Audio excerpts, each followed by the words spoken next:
everyone. Steve here.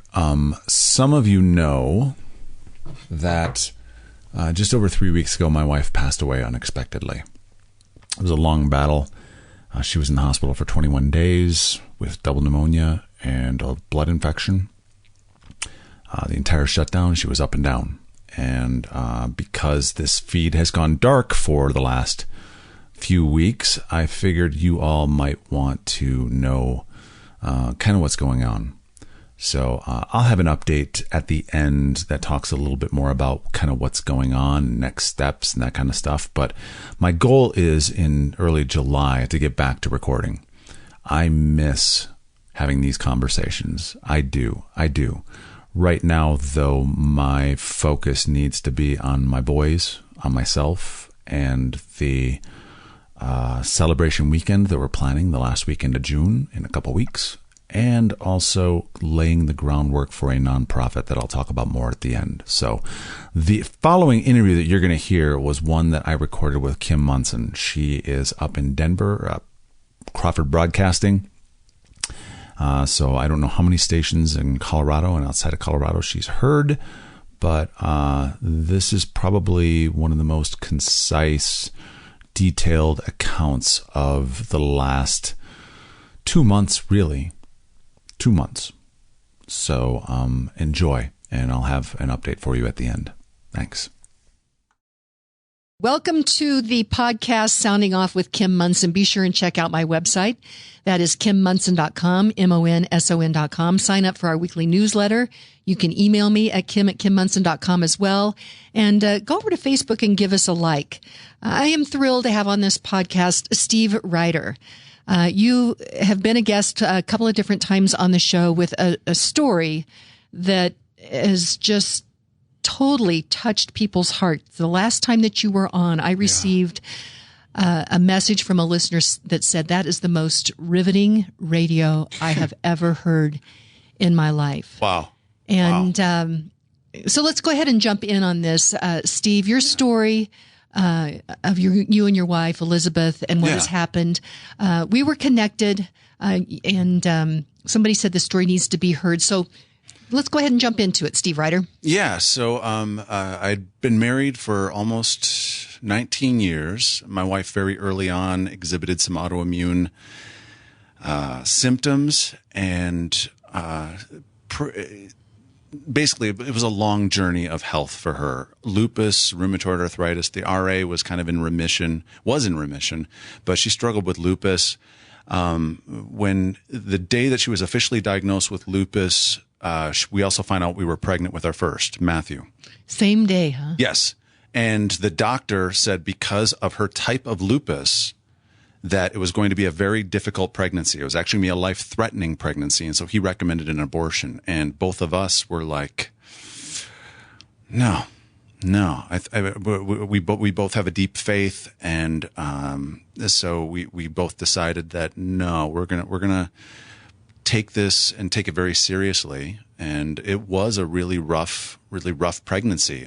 Pregnancy-induced hypertension, lots of ER visits because her blood pressure was through the roof, blood thinners, that kind of stuff.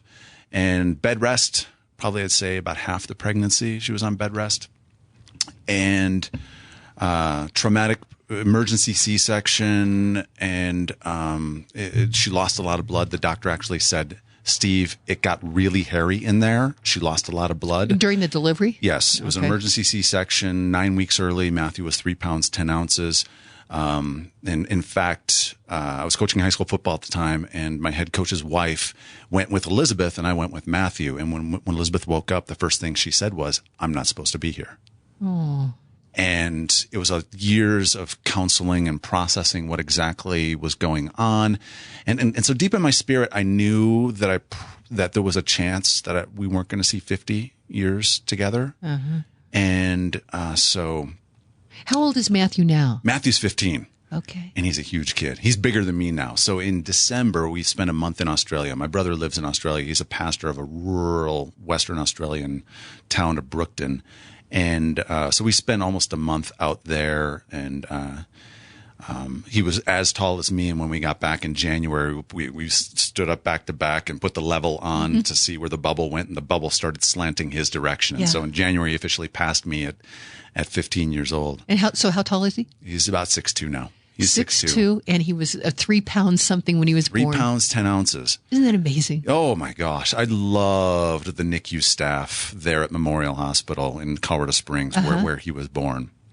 So fast forward, lots of lupus issues. But right after that birth, Elizabeth started complaining of chest pains. She would say, when she would lay on her left side, she would say, my heart, it feels like there's pressure on my heart. That's the way she would describe it. And the doctors would, that's just the lupus. That's just the lupus. That's just the lupus. Mm-hmm. Well, we were on birth control, no more kids. We were going to adopt, and I slipped one past the goalie. Got her pregnant. And fortunately, we got with one of the best prenatal doctors in the entire Western U.S. in downtown Denver, right over by the REI, just off I-25. Mm-hmm. We made trips sometimes twice a week to go see him, and he was watching her like a hawk. Okay. And the pregnancy still had the hypertension, still had a couple ER visits, but it was much different. And instead of 9 weeks early, Caleb was 6 weeks early. Mm-hmm. They were able to give him a steroid injection to accelerate lung development. The kid didn't need any oxygen when he came out. He was hungry the second he came out, which is typical Caleb. And so she kept complaining of this tightness in her chest, and they kept blaming it on the lupus. 2013, she started to deal with these issues of not having an appetite, not feeling well. And the doctors would look at the blood markers and they say, the lupus looks like it's still in remission, so we think it's hormonal because it would ebb and flow with their monthly cycle. Okay. We think it's hormonal. We're going to treat it like that. She kept getting worse and worse and worse to the point for basically about 3 months she was bedridden. I had to help get her out of bed. I had to help take her to the bathroom. I had to help get her into the shower. I had to put her socks on. I had to just help get her dressed often. So, and how old was she? Was probably in her mid-30s? Let's see, 2013. So that would make her probably, mid-30s. Okay. Probably 36. Okay. 35. And 34. And anyway, so 2014, she had basically wasted away to about 86 pounds. She's thin to begin with. I mean, if she was healthy, she'd probably max out about 105. Mm-hmm. 5'6", thin build. At an ideal weight, I think she would have been about 100, 105 pounds healthy. Mm-hmm. While we were married, she rarely cracked 100. She was usually around 90 something. Mm-hmm. And so for her to waste away to 86 pounds, she was skin and bones. And we just decided, because the doctors in the Springs, we couldn't figure it out. We were like, let's just go to the best hospital in the state. And we went to the brand new University of Colorado Hospital at Anschutz, mm-hmm. here in Aurora. And so anyway, she was in there for about 2 weeks, and immediately as soon as they went in there, they were like, okay, even though the lupus looks like even though the blood markers show it's in remission, let's treat it like it's lupus and see what happens. And within 6 hours, Kim, she was getting up by herself, going to the bathroom by herself, able to put on socks by herself. They gave her a blast of prednisone and maybe another steroid. And it was like so radical, so quick that she turned that around. She was there for about a week and a half, almost 2 weeks in March of 2014. Okay. That she got better so quickly that some undiagnosed pulmonary hypertension raged. That's what the chest pain was. And she went from her heart perfect in March of 2014. That's what the doctors called it. You have a perfect heart. To significantly enlarged and failing congestively in November of 2014. I saw her over the course of between August and November. I saw her getting weak. She'd get out of breath, walking from the bedroom to the couch. I'm like, babe, there's something wrong. You need to see a doctor. I know. Mm-hmm. So at the time she was working part-time for an attorney friend in Castle Rock, a very, very close friend. Elizabeth would go up to Castle Rock twice a week. The rest of the time she'd work from home. Anyway, in November, mid-November, I don't remember the exact day, but she drove herself to work, and she made up her mind that after she was done with work, she was going to drive herself to the ER at University of Colorado Hospital. Day's done. She gets to the car and she can't open it. She was like, I couldn't open it. So she hobbled her way back. She shuffled her way back in to tell Jay, I need you to drive me to the hospital. They drove her. Elizabeth, I think it was Jay, called me while they were en route. Elizabeth's going to the hospital. And so I started making a phone call to get someone to come over and watch the boys so I could come up to the hospital and be with her.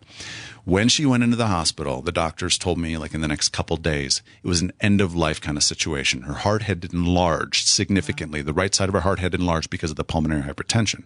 For listeners that don't know what pulmonary hypertension is, it's basically the lungs aren't absorbing enough blood that the heart is trying to push in. And so that back pressure causes the right side of the heart to enlarge. Okay. Now, when the right side enlarges, it's able to, when it gets under control, it's able to go right back down to a normal size. The left side of the heart is, if it's enlarged, you're toast. There's no coming back from that.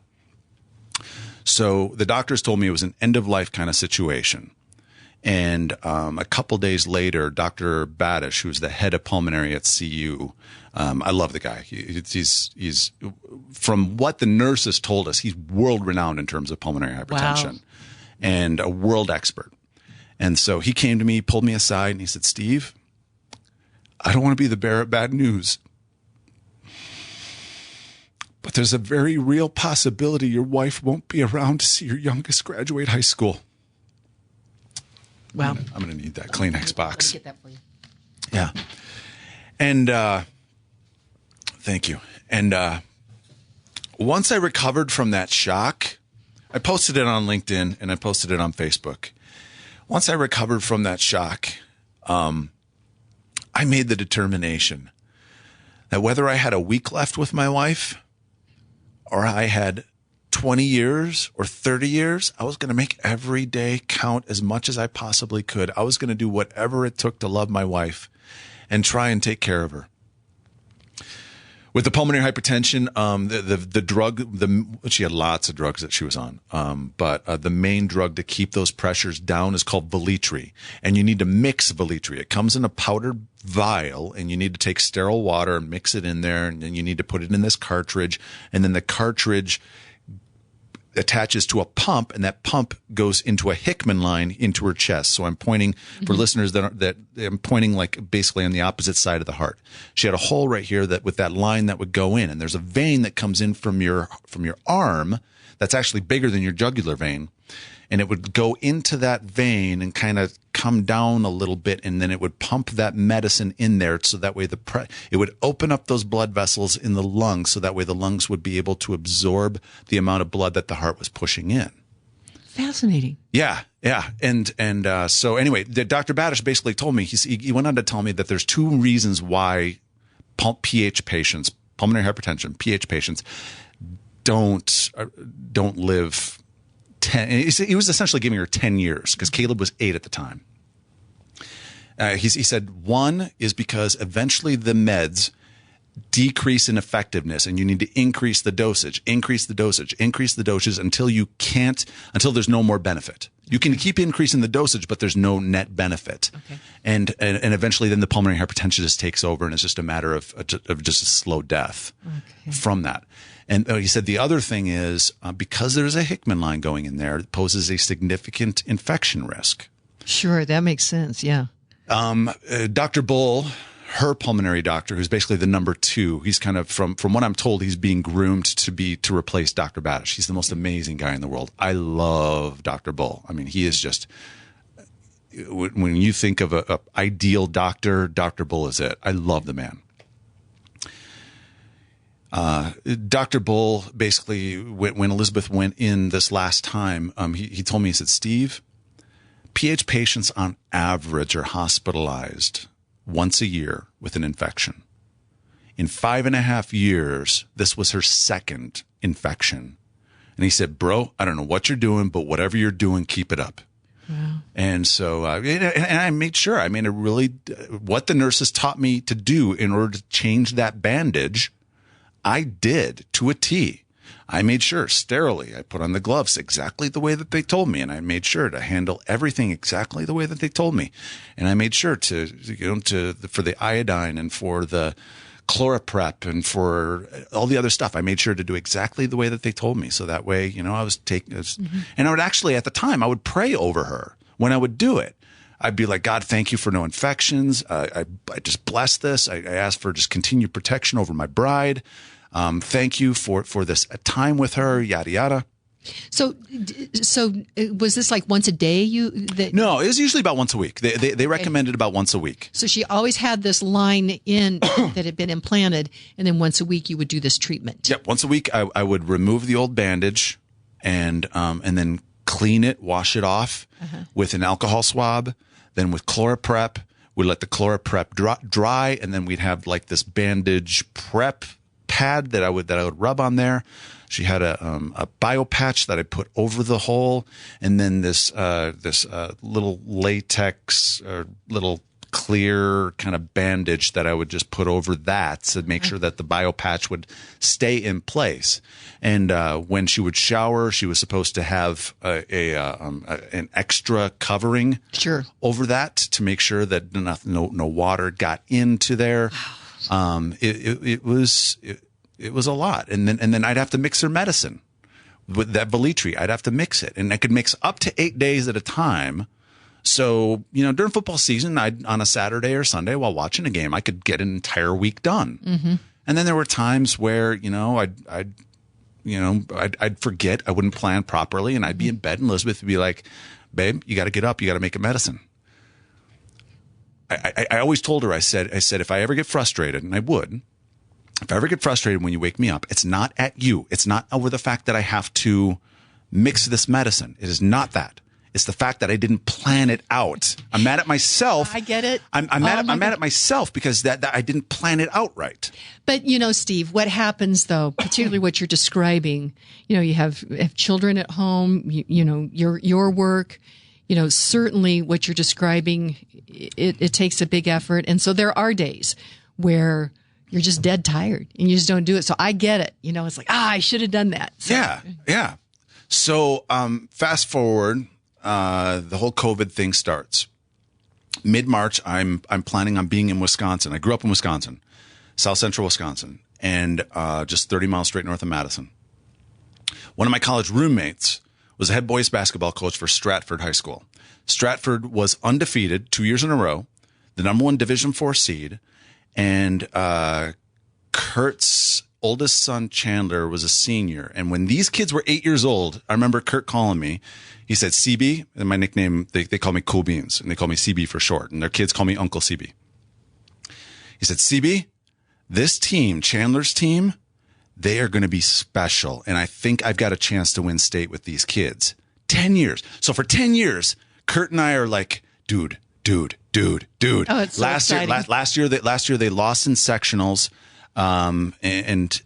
This year one of their players was they had 2 career 1,000-point scorers. One of their players is an offensive line recruit for the University of Wisconsin. Cool. And for listeners that don't know, University of Wisconsin is an offensive line school, a machine. Some of the best offensive linemen in the NFL are from the University of Wisconsin. And so for Ben to be, the career 1,000-point scorer, this was the year. So I planned 10 days in Wisconsin. So that way I could be there for sectionals and I could be there for state. And I had appointments down in Chicago in between. So that way I could meet with some clients, some potential clients, meet with some friends, that kind of thing. I had that 10 days packed out. Thursday comes around and I don't remember if, I think the NCAA made the announcement that they were, doing the tournament with family only. And the NBA, right at that time, as we were driving up to the DIA for me to fly out, the NBA made their announcement that they were postponing their, kind of pausing the season. Now, I'm a University of Kansas fan. Rock Chalk Jayhawk. I know, and it looked like they were going to have a year. Rock Chalk Jayhawk. You got it. So one of my closest friends is a KU grad, and so you get it. I told him, I said, I want to go to a KU game with you, a basketball game, and I want to get really good seats. And I want to hear that Rock Chalk Jayhawk KU. Cool. I want to hear that. It's cool. Oh. It is major cool. But I think where you're headed here is with the COVID-19. I mean, a lot of, we're talking. There's a story about Elizabeth, but there's so many young people that they won't have another shot at that state championship. I know, and for. Yeah, so I get out to Wisconsin, and as soon as I landed, Kurt texted me and said, it's immediate family only for tonight's game. My goal was to fly in. Jason, our other roommate, was driving up from Chicago. We were going to go up to Wausau. The game was up in Wausau. We were going to go up together to go to that game. Immediate family only. I was like, bro, call me immediate family. And he's like, I tried. I can't. So we watched that game. It streamed. I went over to a buddy of mine's house. We watched it. They won. It was close at halftime, and in halftime, at the second half, they just turned it on, and it was like watching a machine, and it was beautiful. And I was like, oh, they are going to win it all. This is going to be it. The next morning when I woke up, the WIAA made the announcement that they canceled the tournament. Yeah, it just broke my heart because Chandler's such a great kid. Kurt's oldest son. And this was Kurt's. I mean, yeah, Kurt probably has another chance, but oh man, this was it. My heart broke for Chandler because, oh man, it eats me up that they never got this chance. So they canceled the tournament Friday, and Friday Elizabeth calls me and she's like, Steve, I'm not feeling well. I want you home. Okay. So this would be mid-March then? Yes. Right. Okay. Yeah. Mid-March. Okay. So, I mean, if listeners go back at the calendar and they figure out when, the Colorado State tournament was canceled right at the same time. Mm-hmm. Mm-hmm. And so anyway, Friday she calls and she says, I'm not feeling well. Please come home. And I was like, what do you mean? She said, Marissa, a friend of hers, is also, we're both of us are exhibiting COVID symptoms. And on the drive up, Elizabeth and I had talked. She was like, I'm feeling okay. I'm not feeling great, but I'm feeling okay. And we talked about me canceling this trip, Sure. me not coming back or me not going out there. But we both kind of talked about it. And we're like, yeah, we feel okay with this. So Friday, she tells me I'm not feeling well. Marissa's not feeling well either. And Marissa's husband works for the DOD and he travels a lot. Okay. And so, okay, maybe we do have COVID. And so I bought a ticket rather than me fly back Frontier. I just bought a one-way ticket from Southwest from Milwaukee and just flew back to Denver. A buddy of mine picked me up at the airport, drove me down, and I was back Saturday night. And you live, when you say down, where's home? Falcon. Okay. So east of Colorado Springs. Okay. So basically, if you take Woodman straight east 10 miles to where it dead ends into I-25, where it dead ends into Highway 24, that's where we live. Okay. Right there. And so anyway, I get home. She's not feeling well. We get she gets authorized by her doctor to get a COVID test very early on. And we go through the drive-in COVID test. She gets it, and it takes 14 days. They said it was going to take up to 7 days, and it took 14 days. I think at the time the state was still doing the tests. Okay. They weren't doing them. The hospitals weren't doing it. I think the state was doing it. It took 14 days. And she was up and down. Fortunately, because of the pH, we have an oxygen condenser and we have an oxygen tank. And so we have friends that are nurses that were briefed on COVID. Okay. And they gave us all the indicators. They said, okay, you use your pulse ox machine and check your blood oxygenation levels consistently throughout the day. If you ever hit 89, call your doctor. If you ever hit 87, go to the ER emergency. Go to the ER immediately. Just go. And they were telling, watch out this, and they were calling consistently and checking in. And so during that 2 weeks, I believe Elizabeth saw virtually her doctor, and she was kind of giving her the exact same thing. And when that negative came in, I want to say it was around the 29th, 30th, 31st, April 1st, something like that. I don't remember exactly the day. She tried to get into her integrative doctor. But I don't remember if they weren't accepting in-person patients at the time.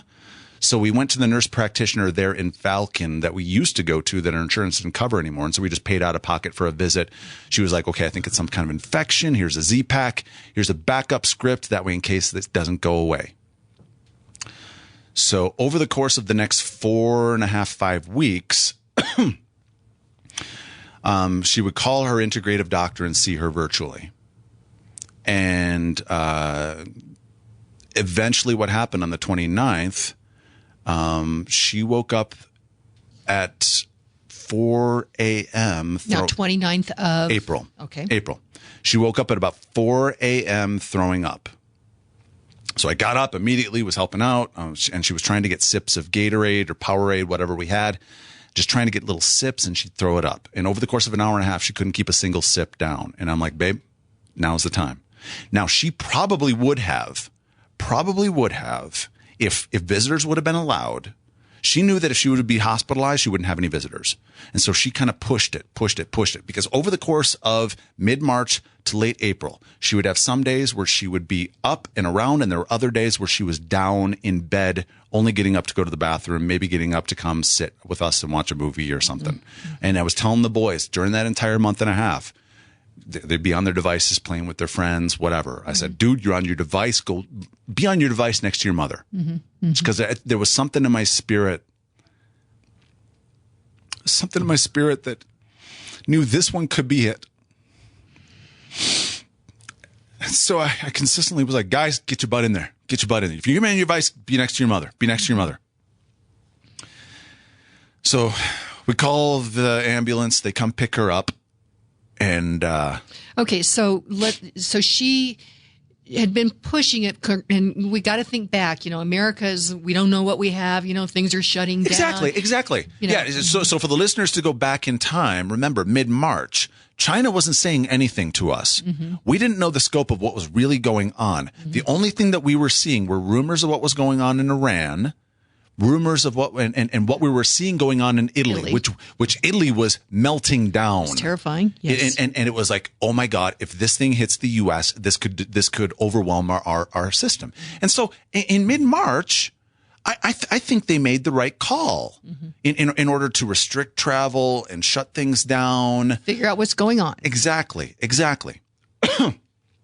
So she pushes it because she doesn't really want to go to the hospital. Exactly. She knew that if she went to the hospital, we had no idea when I'd be able to get in there and see her, when I'd be able to sit next to her, when she'd be able to have any visitors. And so, anyway, so she goes to the hospital, and because I have been dealing with this cough since early March, I called my doctor and I was like, I want to get a COVID test too. They retested Elizabeth and it immediately came back negative when she went into the hospital. So she went to Memorial Central in Colorado Springs. And because Dr. Bull is up here at the Anschutz campus, Dr. Bull, when he got into the office, immediately said, you're up here. I want you up here. Okay. So by early afternoon, she was transferred up to Anschutz. That morning, I was starting to make some calls, get ready, because the boys and I were going to get a hotel up in Aurora. Okay. Because I figured, okay, I'm going to get tested. My test came back like the next day, negative. All right, perfect. I'm negative. She's negative. There's got to be a way they're going to let me in. So Thursday, my negative comes in. She goes into the hospital Wednesday. Thursday, my negative comes in. Friday, I call the hospital, and they say no exceptions, except in the case of imminent death. Meaning no exceptions. You can't. No visitors. No visitors. So I have a good friend of mine, John Stonestreet, a client and a very dear friend. He happened providentially to talk to someone who was very involved in the Memorial UCH merger. And he gave the advice to say, call the hospital president, CEO, and ask for an exception. Call the head nurse and ask for an exception. So I went on the website, looked up the names, and called the operator, said, send me to Elizabeth Concordia's office, please. Okay. What do you want to talk about? And I explained what it was. Her office wouldn't take my call.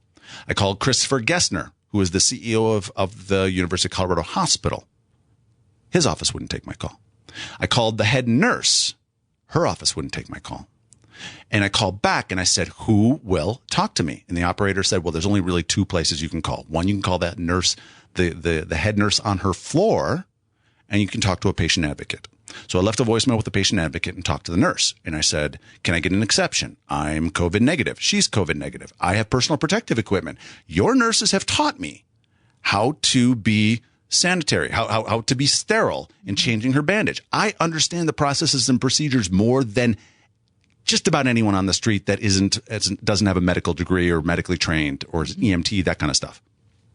No. And all you're saying is, I just want to come in and see my wife, right? I just want to sit with her. I just want to sit with her. I want to speak life over her. I want to talk to her. I want to rub her feet. That is so important, Steve Reiter. Yes. You know, the human touch. Without question. Yeah, the physical presence. FaceTime don't cut it. FaceTime does not cut it. Okay. So I say to this nurse, I say, the first night my wife was there, the first night they gave her an antibiotic that gave her massive diarrhea, and she was really dehydrated. And she told me the next morning, that Thursday morning, Steve, I thought I was going to choke to death on my own phlegm. Oh my gosh. I said, you're making exceptions for imminent death. What about someone who thinks they're about to die? No. What was the response? No exceptions. But I've got personal protective equipment. I know how to do this. No. There's a LinkedIn article that you can share with your listeners that I wrote.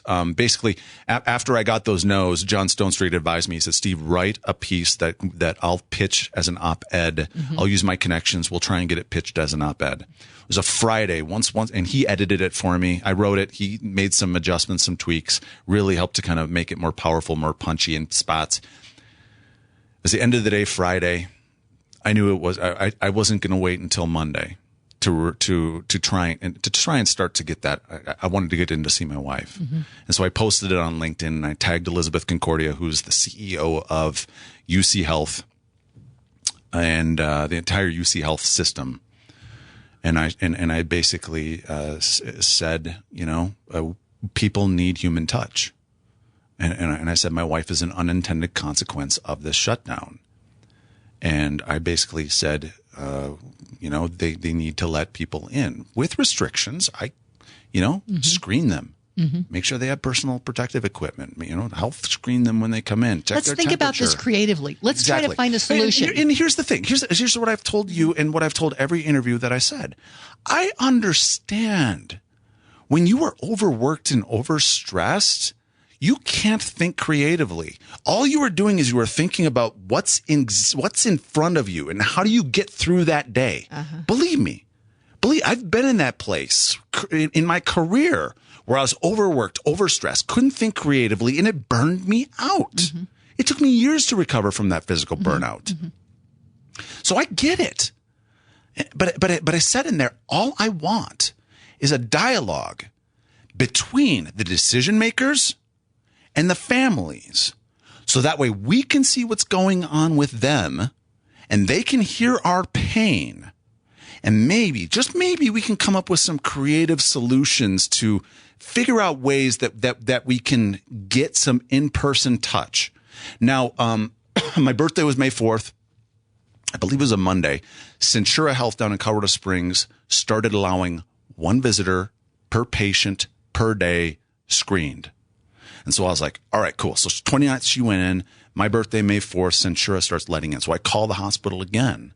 And by this time, that LinkedIn article was probably at about, 8,000 views on LinkedIn. Okay. I think it capped out around 10,000. I don't think it's done anything more than that. And chances are this media stuff will probably keep it going. And there's a companion piece on my website as well that you wrote for us at kimmunson.com. Yes, absolutely. Mm-hmm. And so... yeah, where I took that and I kind of tweaked it and then updated it with some stuff. And so May 4th, the Centura starts letting people in, and I start calling and I'm start saying, hey, when's this changing? And I'm talking to Dr. Bull, and he's like, I just got a memo that some stuff is going to be changing. Stay tuned for an announcement. The following week. Yes. Steve Reiter.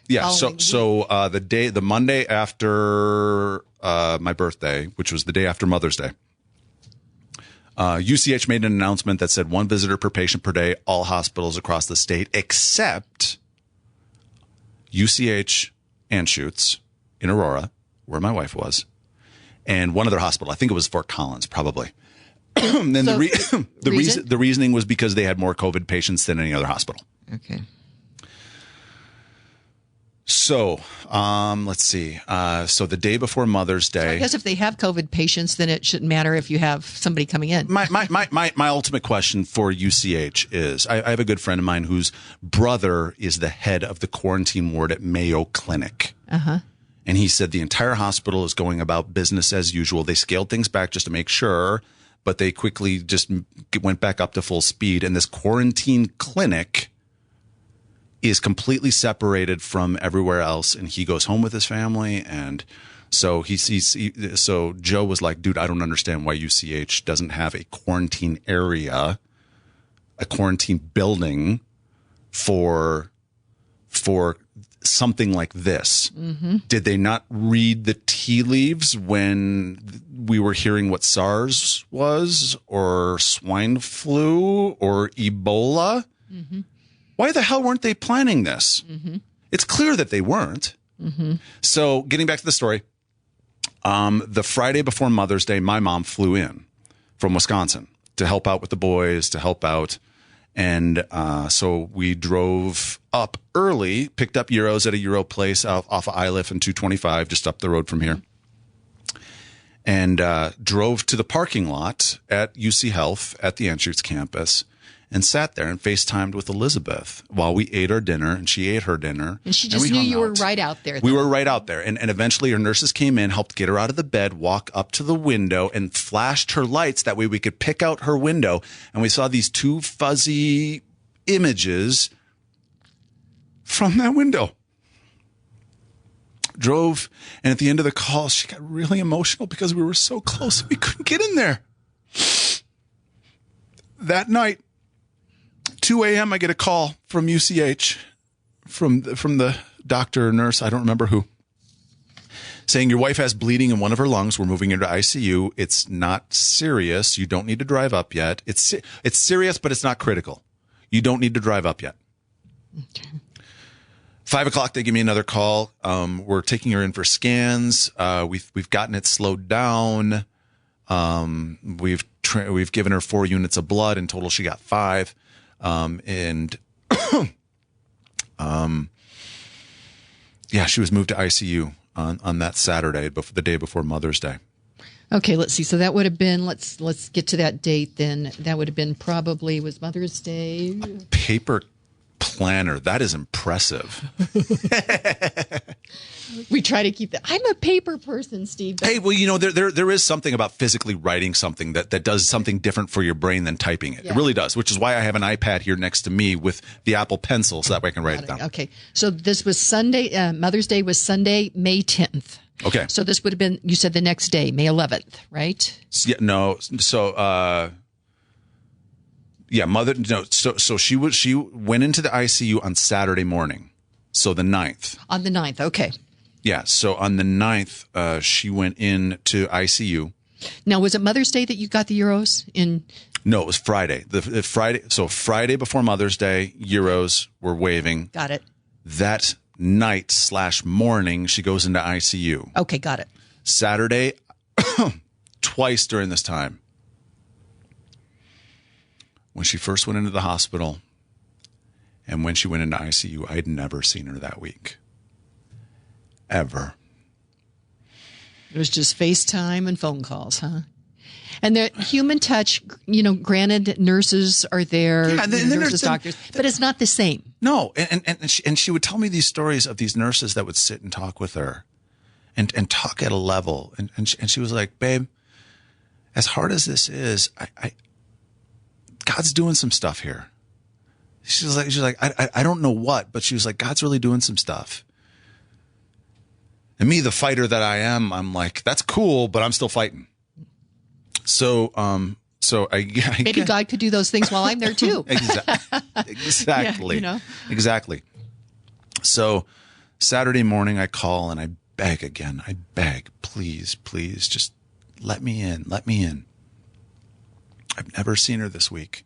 Not even when she was in 2014 with the congestive heart failure and you guys called it an end of life kind of situation. Have I ever seen her this week? Please let me in. Mother's Day, I call and she's really depressed, and she's not a person that gets depressed. She's not. She wasn't. I did everything I could to get her to smile, and I never could. And our conversation at one point turned to, what if this is the one you don't come home from? You had that conversation. I did. And I told her, I said, babe, as hard as it's going to be, we're going to be okay. I promise we'll be okay. It'll take a long time. Oh my God, it'll be hard. Oh, it'll be hard. Wow. But I promise you it'll be okay. And so she's very depressed and you're having this conversation. Yeah. Monday, she started to turn around, her mood started to improve. And Tuesday, the only way in which I can describe it is she had this encounter with God where she said she wasn't in heaven. She wasn't in her body. She was somewhere in between, and God was doing some stuff. And she said, I can't put it into words. I can't put it into words what it was. And between their conversations with me, her mom, and our pastor, we kind of pieced together kind of what was going on. And I'm still kind of unpacking really what exactly happened. But that next morning, Wednesday morning, we had a conversation, and she said, babe, I'm not sticking around for you. I'm not sticking around for the boys. I'm sticking around for me. And her mood was completely different for the next week. Completely. She was happy. Me, because I was losing this fight getting to her and seeing her get depressed on Mother's Day. I stopped taking, my multivitamin. I stopped taking my krill oil, my other supplements that I normally take. I stopped going out for walks. I wasn't eating very well. And so I really started to slide into this depression. And it was Monday the following week when I kind of snapped out of it. And I was like, dude, you're not taking your supplements. You're not going out for walks. You're not getting exercise. You're not moving. That 18th, Monday the 18th. Okay. Now, you came on the show. Let's see. I've got to remember which day it was now. It was about a week before she died. Yeah. It was about a week before she died. Okay. And then we came on. You said you wanted to interview me the next week for an update. Right. And that's when I sent you the message that said, right, I'm going to need a little more time on this before I can. Okay. So you were on the 18th. Okay. Okay. And the day before she died. Yeah. So, because we were talking about the fact that you wanted to see her and you had not been able to do that. And then we scheduled for the next Tuesday for you to give us an update. Yeah. And at that time on the 18th, you thought you had good news. Exactly. Yeah. So that Monday, they officially had, really that weekend, they started saying, all right, we think you're ready to go home sometime next week. On Monday, they said late in the week, Wednesday, Thursday, Friday. So you guys are starting to mentally prepare for that. Exactly. So on Tuesday, at about 4:02, we have she calls me, FaceTime. I answer. It's an 8-minute call. It's the 19th. Yep, the 19th, Tuesday the 19th. I have an 8-minute call. And we're talking about, and I'm talking to her, and finally at this point, I'm starting to smile, and we're like, okay, cool, this is coming home, sweet, all right. And I'm talking to her about, okay, what do you want for meals? I'm going to make sure to get some of your lotion so that way I can rub your feet. Her mom's a massage therapist, and so her mom was going to come over and put her on the table, or if she wasn't well enough to get on the table, we have a massage table down in her basement, so that way whenever my mother-in-law comes over, we can get full massages. But looking forward to that human touch, exactly, the basic things, of how you care for somebody. Exactly. And we're just all right, cool. Exactly 40 minutes after I hung up, I got a call from the hospital, and I thought, cool, details about picking her up. And what they said was, she's gone into cardiac arrest. Get up here now. I leap up. My boys are sitting on the couch. My mom's sitting in the easy chair. Easy boy. And I say, Mama's just gone into cardiac arrest. Start praying. Jump in my car. Call my pastor. Call one of my closest friends, Kay Hidemine. Actually, I texted them. I texted a bunch of close friends. I said, start praying. She's gone into cardiac arrest. Start the drive. From Falcon up to Falcon. An hour and a half. 90 minutes is about what it takes. And start calling people, letting them know to pray. And when I hit Interquest and I-25, I called and got a hold of, I said, 10th floor nurse, please. They answered, and I said, I need an update on Elizabeth Reiter. And they said, we're still doing chest compressions. At that point, it had been about 20 minutes. I knew she probably wasn't going to make it. Keep driving, keep making phone calls. I take some breaks in between phone calls. Just trying to get up there, trying to stay focused. Trying to weave through traffic to get, not speed so much that I get pulled over, but speed enough that I get up there as fast as I can. And I finally called back again. And I thought about calling it Castle Rock. And I finally muster up the courage to call once again, because they hadn't called me back. I muster up the courage to call, to hear the news that I was dreading, that I knew deep in my spirit I'd eventually walk. Dr. Bull goes on and says, Steve, I'm sorry. We weren't able to save her.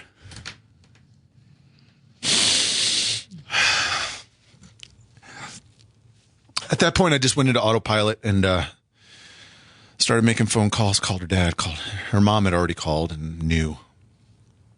And called her siblings.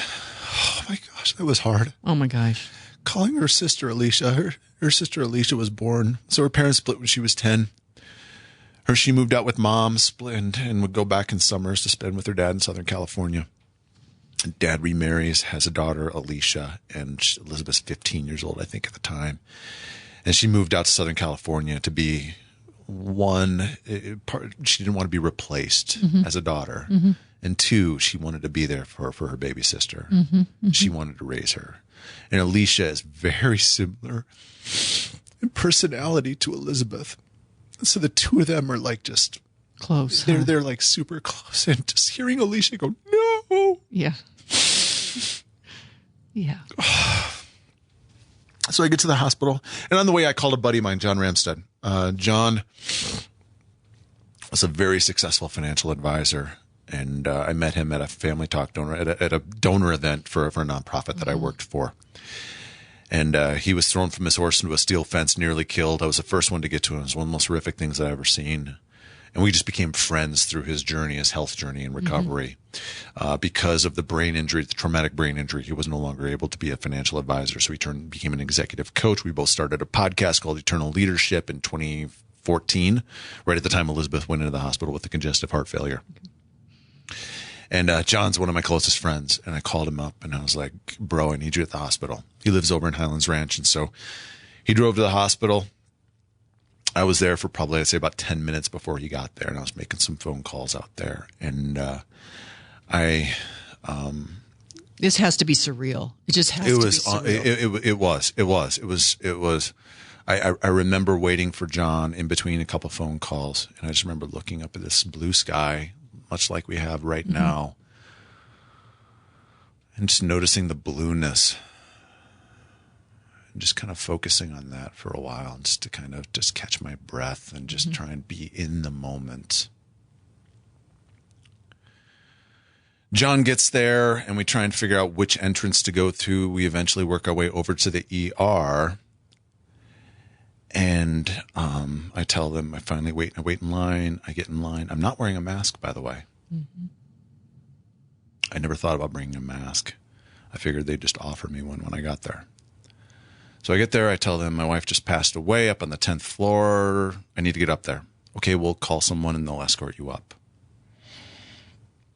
I felt it was about 7 minutes. John said it was closer to 20 minutes. And the anger kept building and building and building and building and building until I absolutely blew up. And I strung out more F-bombs than I ever have in my entire life. You mother effers kept me away from my wife for 21 days. F you. Now you're making me wait here in this ER while her corpse is up there. F you. F you. Because there were 2 security people sitting right there at the security desk. One of them could have broken off and immediately have taken me up.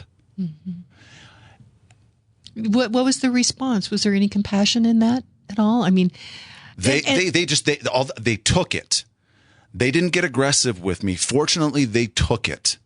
And immediately once I was done, and I don't know how long it was, whether it was 30 seconds, 60 seconds, 90 seconds, I don't know. But it was 21 days. My wife was in there, the 21st day that she was in the hospital, she died. It was 21 days of me fighting, trying to get in there to see her. And she died alone. And lawyer responses. She died alone. No one was in her room. No one should die alone. Hashtag never die alone. Hashtag never die alone. Hashtag never recover alone. Hashtag never sick alone. Hashtag never birth alone. This is something that is going to become a movement. Getting back to the story. So as soon as I get done, as soon as I stop, all of a sudden there's a security guard next to me who's like, I'll take you up. Where the hell were you 20 minutes ago? Yeah. Where the hell were you 20 minutes ago? Take me up to the room.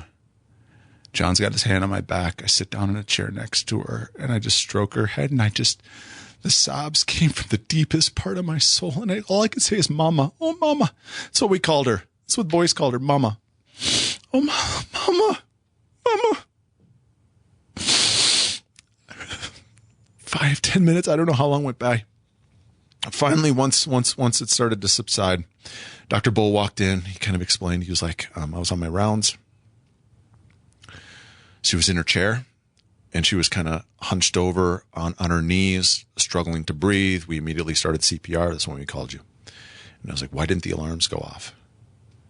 Sometimes when they're seated in the step down ICU, the alarms don't go off, is what he told me.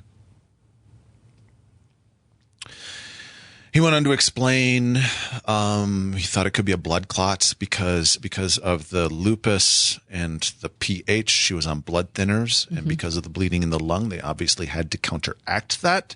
And so we knew that she was at risk of a blood clot. And in fact, at one point they did an echo and saw a mass in her heart that could be a blood clot. And so they were doing lots of stuff. Her health history was so complex.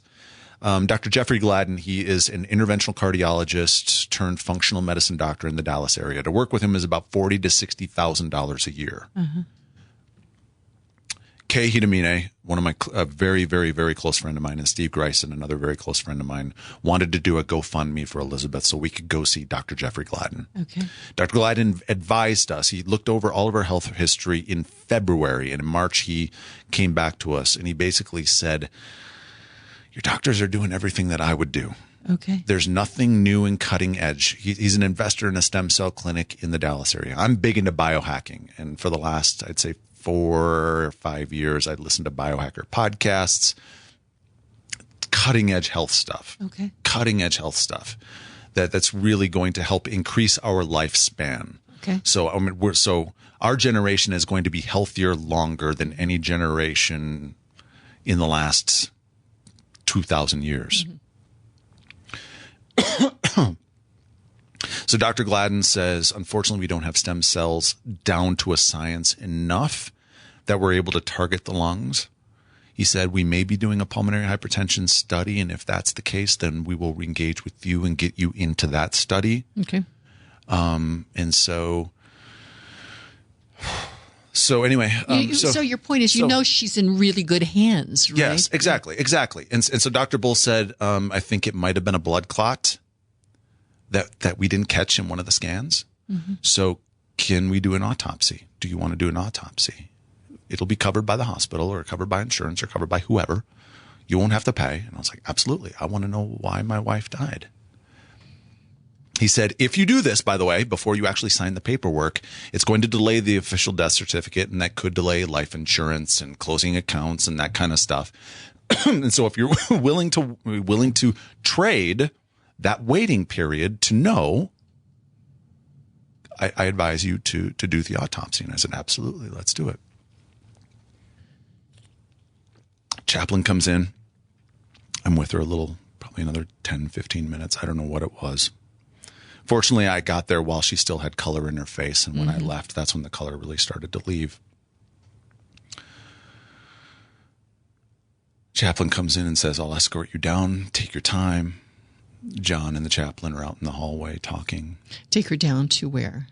Huh? Where? So that he said, I'll escort you. Escort me down to the main entrance out to go to my car.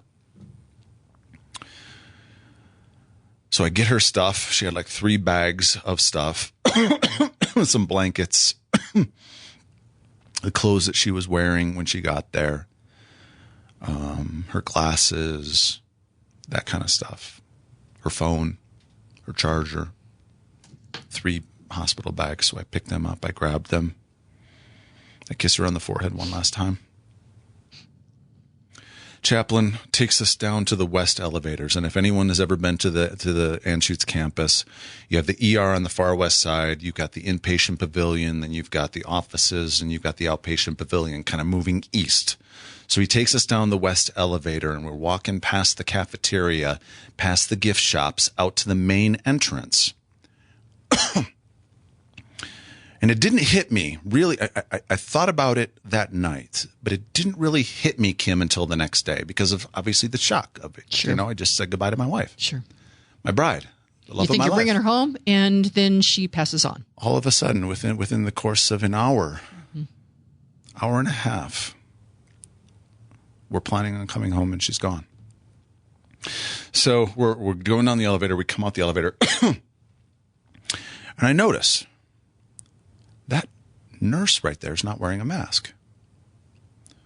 That doctor over there is not wearing a mask. That janitor right there, that staff person, about half the people, and John Ramstead will back me up on this, half of the people on that ground floor were not wearing masks. My question for the leadership of UCH, if this is really, really that big of a pandemic and I'm not allowed in, why the hell are your doctors and nurses not wearing masks on that ground floor? So if you Why are they not wearing masks every second that they're in that hospital? if in fact, all of this is what they say it was. So what did you do about it? I was in such shock that I just like I said, it didn't hit me until the next day. I just noticed it. And then the thought hit me on the way that next morning, I should record this. So I got a call the next day from the hospital saying that a ring that she was wearing, her mother's wedding band with a sapphire in it, the diamond lost, so she replaced it with a sapphire. She loved sapphires. Was the only personal item that she didn't have her necklace on. She didn't have her wedding ring on. She always wore a wedding ring. It was like her spirit. Her mom and I talked about this. It was like her spirit knew that she wasn't going to come home. She left her wedding ring at the house. She left her 2 necklaces that she loved the most, an opal that my brother got her from. They live in Australia. Opals are fairly common in Australia. She wasn't wearing a sapphire cross that she normally wears. This necklace that I wear right here, we got this in Australia when we were there. She got a matching bracelet that she always wore. I always wear this, and she always wore her bracelet. She wasn't wearing that either. So I get a call saying that the wedding band, the heart-shaped wedding band ring with the sapphire in it, was pulled off of her, and I could pick it up at any time. I just need to go over to the outpatient pavilion, call up, they will walk it down. So Tuesday she dies. Wednesday they call me. The 20th they call me, tell me to pick up the ring. I wasn't able to really do it until Thursday of last week. And I talked to my brother Neil, and I said, okay, here's the plan. When we go there, once we get the ring, I want to ask for a security guard for old time's sake. Please accommodate this grieving widower. Let me walk that hallway one last time. This shirt that I'm wearing is what I wore that Thursday, and I've got a pocket right here. And I did a little test with my phone sitting in this pocket, so that way the camera was right there. And I immediately was going to turn on, and I actually did. I turned on a Facebook Live as soon as I walked into the hospital. Because I called up to the 10th floor on my wife's phone. My wife's phone has some difficulty hearing through the earpiece. You need to plug in headphones. I wish she would have gotten that fixed. I wish she would have replaced the phone. We never did. She just always had earbuds plugged into it to call people. It makes it difficult. So I'm sitting there in the outpatient pavilion by the info desk, and I'm trying my best to hear what they're saying and trying to talk and trying to communicate through this phone that I'm having difficulty doing so. Really what I should have done is I should have got my brother's phone and called from that one. You always think of that afterwards. Oh, absolutely, yeah. So I've got the mask on, and I pull it off because it's difficult for me to talk a lot with the mask on. I've got a nose that kind of juts out a little bit. It pushes down. It's really uncomfortable. I don't like wearing a mask. I do it when I have to. And like Costco, they make you. Mm-hmm. And I don't like it, but I do it. So anyway, I get there and I pull the mask down, and I'm kind of by the information desk, and this lady from the information desk slides her way over and says, "Sir, put your mask back on." I look at her and I kind of snap a little bit, and I say, "I'm COVID negative. Don't worry about it." And she snapped back at me, "Well, I didn't know that." And something inside of me just snapped. And it's like, my wife was here for 21 days and I never got in. And all I want is her ring back. And I'm trying to get a hold of the 10th floor. Leave me the F alone. She immediately looked over at security. Get him out of here. Really? Fortunately, there was this elderly-ish African-American gentleman who heard me and kind of inserted himself between us and kind of pulled me away. Was he an employee? Yeah, and de-escalated the situation. Okay. And while I heard her pissing and moaning, "I don't need this shit. I don't," talking to the security people. Now, your wife has just died recently. Well, 8 days before. Yeah. 9 days before. 9 days before. My question for UCH is, what the heck is she doing in customer service to have that kind of an attitude? Mm-hmm. I understand it's stressful. Mm-hmm. I understand. I totally get that. Mm-hmm. But to snap at a grieving husband like that, mm-hmm. a grieving widower like that, it was completely inappropriate. Mm-hmm. So Facebook Live is running. My friends are outraged at They're watching all this. Oh, yeah. They are outraged. They are like, get her name. I saw the comments. Get her name, yada, yada, yada. Let's crucify her. No. Yeah, but so finally, I'm able to hear from the 10th floor. We'll bring it down. Please go outside, sit on a bench, describe yourself, what you're wearing, and we'll bring you the ring. And while my brother and so I shut off the Facebook Live while we're just waiting there, and Neil and I started talking, and we connected at a level that we never have in our entire life. Mm-hmm, mm-hmm. The plan was for Neil and the security guard I wanted Neil to engage the security guard in conversation, and I was going to be kind of behind them with my phone in my pocket, running live, and then also for me to do another live while me holding the phone, kind of like pretending like I was texting. And I was going to pinpoint people that didn't have masks on. Mm-hmm. And the point at which we hit the cafeteria and turned around, I was going to start going up to those doctors, nurses, staff, and janitors and say, "Why aren't you wearing a mask? What's your name? Mm-hmm. What's your name? What's your name? What's your name?" I wanted some kind of something that could go viral that would really kind of hold their feet to the fire on this. But it didn't happen. Because while I was out there, I just started talking to my brother, and we connected at a level that we never have. And it just didn't feel right. Okay. It didn't feel right for me to pick a fight when I'm connecting with my brother in this way. That I love my brother, and we're close, but it was like at a whole new intimate level. Like my brother is the closest friend in the universe. And it was like, okay. And I kind of sat there and I prayed a little bit, and I felt like, no, now's not the time to do this fight. And so I went on my phone and I deleted the Facebook Live video, just deleted it. I felt like today's not the day. The fight is going to come. We go home. Those Holy Spirit nudges you have to listen to. Exactly. And that's really kind of the only way in which I can describe it. And so my brother and I continued to just have this amazing conversation all the way home, and it was beautiful. And there were a couple of things that he told me, like he's engaged, and because of the whole COVID thing, they had planned on getting married in September in Minneapolis. He lives in the Minneapolis suburbs on the north side, away from all the rioting. Mm-hmm. I called him and I said, "Are you okay?" He's like, "Yeah, I'm on the north side. We're fine." Mm-hmm. So weddings delayed. So weddings, people are dying alone. I mean, this is crazy. and stuff. on the drive, he was like, "Yeah, we're thinking about eloping. We're thinking about eloping to Europe." And I was like, I found myself wanting to grab my phone and call Elizabeth and say, "We're going to Europe to for the wedding. We're going to Europe." And there's so many things that I just want to grab the phone and I want to go tell her. Exciting news that I just want to say. The kinds of stuff that we would call each other over. So yeah, got home and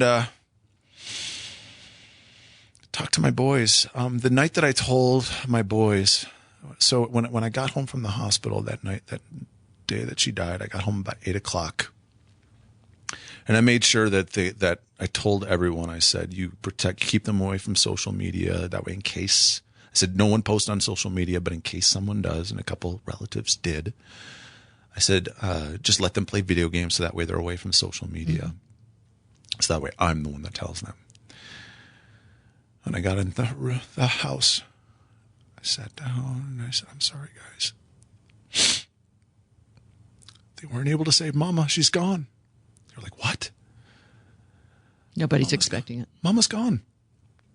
Caleb immediately jumped up and he's like, "I got to go for a bike ride." He's an active person like me, likes to move a lot. Mm-hmm. I was like, "Yeah, you go, dude. You go for your bike ride. Come back." Matthew just sat there. My 15-year-old just sat there. Put my arm around him, hugged him, kissed him, told him I loved him. And after about 20 minutes, probably, I sat down next to him, put my arm around him. I said, "What's going on in there?" And I pointed like touched his chest. Mm-hmm. And he said, "Daddy, I'm equal parts sad and equal parts pissed because the last 3 weeks of my mama's life were stolen from me." And I told him right then, I said, "Buddy, I promise they will pay. Mm-hmm. I promise this will be a fight and I will make them pay for this." A week ago, we were taking the dogs out for a walk, and he essentially said the same thing. He said, "Dad, I'm sad and I'm mad. Yeah. I'm sad and I'm mad." A widower buddy of mine who lost his wife 10 years ago, immediately when he saw the news, he sent me his number, and he said, "I don't know if you still have my number, but I'm always here for you." And I called him on Thursday. She died on Tuesday. I called him on Thursday. And at the end of the conversation, he said, "Steve, can I give you a piece of advice?" I said, "Absolutely." He said, "When Jenny died, pancreatic cancer, I was so broken and so poor and so wounded, I didn't get my kids counseling. And I saw through my support group a vast difference between the kids that got counseling, grief counseling, and the kids that didn't." And he said, "Steve, do whatever you can to get your kids grief counseling." Okay. And so yesterday was the first appointment with her. It was just me. 2 weeks is going to be just me. And then the week after, the boys are going to do it. And we're going to do individual, all three of us, individual, and then family group. Okay. So that way we can, I think that's healthy to do that. And so you have a GoFundMe page to help you with some of these things, right, Steve? Yeah, we do. We have a GoFundMe. And I also created a Facebook group. Last week I talked to the boys and I asked their permission. I said, I don't want this to ever happen to anyone again. I want protections. This dying alone thing is not okay. It's just not okay. I said, there will be lawsuits, but I said, I was talking with Dale Anderson, who's Doug Lamborn, my congressman's chief of staff. Okay. We had about a 45-minute conversation. And the way in which I pitched it, I said, I want a patient's bill of rights. I want national stockpiles of personal protective equipment so that way there is no chance we are ever going to run out.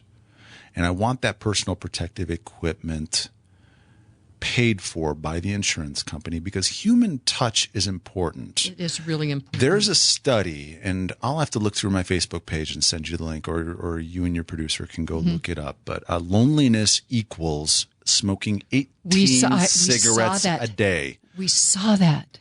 Loneliness equals smoking 18 cigarettes a day. Why were they letting my wife be alone? For 21 days. 21 days. And it's not just me. It's still going on. On Monday, I got a call from former Representative Amy Stevens, who's a former colleague, and she's a freaking rock star. And she told me she has a friend who's at Anschutz right now, as of Monday, begging for his wife to be there. If I remember, something like melanoma and a brain surgery. Mm-hmm. Begging for his wife to be there. No. Okay, Steve, we're about out of time on this podcast. The story is so riveting. For our listeners, what would you recommend that they do right now? How can they help you? So I have created a Facebook group. The name likely will be changing, but it's something like "No One Should Die Alone in a Pandemic Ever Again." Okay. And what we are doing is we are sharing our stories. We are going to heal together. And most importantly, we are going to mobilize. We are going to mobilize so that no one ever goes through the kind of pain that those of us have gone through, either losing loved ones or being separated from loved ones or giving birth alone. Or I even heard a story, and I know it's not the only story out there. If I went digging, I'd probably be able to find a whole bunch on Twitter of a mom of a kid, probably somewhere between 8 and 5. I don't remember the exact age, but he was in the ER for multiple hours by himself. Mom was not allowed, and they wouldn't even allow the kid to have his teddy bear. There is a cruelty to this whole thing. It is. It is cruel. So. It is. And so I want to make sure that this never happens to anyone ever again, that there is laws or regulation changes. I really want to see a law in place that at least one visitor per patient per day with the personal protective equipment provided by the insurance company. It's just common sense. It is. It's just common sense. Steve Reiter. So, again, that Facebook page, you'll keep us informed on all this as well, right? Absolutely. Yeah. Yeah. I excuse me. I will be back to update you. I've got some big meetings. I had a big meeting this morning. I've got some big meetings this afternoon. And, we're looking at all the different channels in which to do this. Political Action Committee, nonprofit, whatever. It is the utmost in cruelty that someone should die alone. I so appreciate you telling your story. And as I mentioned, that your two interviews, one of our listeners responded and said that it's one of the most riveting pieces of radio he had ever heard. Steve Reiter, my prayers are with you. Thank you, my friend. And with your children. Thank you, my with friend. all those that love Elizabeth. And her services will be later on this month. Yes. Okay. Yeah, we're making it a whole weekend. So Friday night, we're going to do a traditional memorial service. And then we've got some other stuff going on that weekend. Celebration of life. So, yeah. My prayers are with you. Thank you, my friend. And so we're signing off. This is Sounding Off with Kim Munson. Steve Reiter has been my guest, whose wife passed on. He thought he was bringing her home, and instead she passed on to her other home. It was a big shock, and no one should ever die alone. It's one of the most cruel things that's been happening during this whole COVID-19 Wuhan virus reaction disruption. So I have purchased a domain and I have a name for a nonprofit. The nonprofit is going to be called the Never Alone Project. And we bought the domain neveralonepandemic.org. And we also bought the neveralonepandemic.com as well. Right now, my attorney is working on putting all that paperwork together, and we're hoping by July 1st we're able to start taking donations. I'll be sure to let you all know.